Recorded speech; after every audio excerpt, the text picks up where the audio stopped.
एक महत्त्वाची बातमी पाहतोय। मवियाची नाशिक विधान परिषद निवडणुकीतून माघार घेणार का असा सवाल उपस्थित होतोय। मवियाकडून अद्याप कोणीही अर्ज दाखल केला नसल्याची माहिती मिळतेय।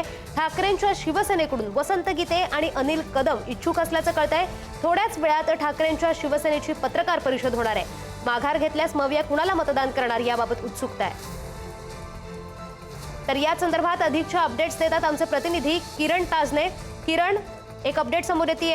मवियाची नाशिक विधान परिषद निवडणुकीतून माघार घेतली जाण्याची शक्यता वर्तवण्यात येते। काय अधिकची माहिती?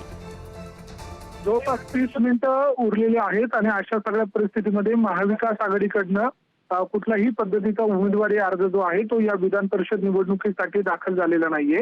विशेषतः ठाकरेंच्या शिवसेनेकडनं याबाबतची तयारी सुरू होती। माजी आमदार वसंत गीते आणि अनिल कदम यांच्या नावाची चर्चा होती।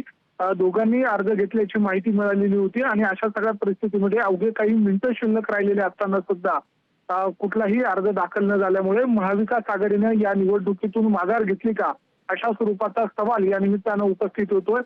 महत्वाची बाब म्हणजे रवींद्र मिर्लेकर ज्यांच्याकडे सध्या नाशिकची जबाबदारी आहे त्यांची 3 वाजेच्या दरम्यान पत्रकार परिषद देखील होणार आहे। त्यामुळे या पत्रकार परिषदेच्या निमित्तानं काही घोषणा होते का हे पाहणं देखील महत्त्वाचं ठरणार आहे। मात्र या सगळ्या दरम्यान जर बघितलं, धन्यवाद किरण दिलेल्या या माहितीबद्दल।